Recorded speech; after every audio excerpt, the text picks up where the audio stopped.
A number of things today. The acting DPP wrapped up her submission. She was urging the court to look at cases which have said that cases should not just be dismissed for technical reasons when there are serious issues involved, and they really should be looking at the merits of the case. And she was saying, based on what the prosecution has presented, based on the seriousness of the offense here, the murder, prevalence of the offense in Jamaica, again, that's murder, as well as based on the availability of witnesses. Last week, you remember I said questions were being asked about that. Well, she said today witnesses were available, and she also said based on the strengths of the prosecution's case, a retrial should be ordered. Now, on that point, when he was responding, Attorney John Clark, speaking for the accused men, raised questions about that, because he said if you look at the strength of the prosecution's case, you also have to look at the exhibits which are available. He said there were 25 exhibits which were presented during the trial. He said the prosecution has presented proof of verification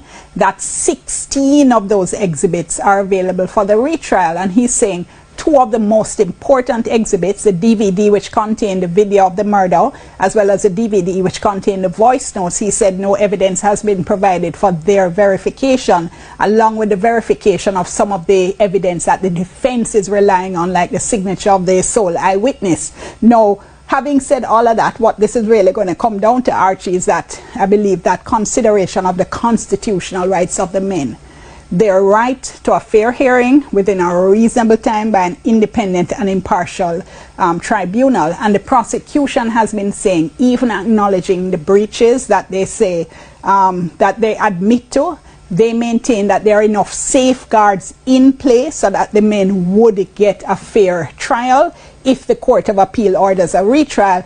The lawyers for the accused men, of course, have been saying not so. The only thing to be done at this stage is not to order the retrial and allow them to go free.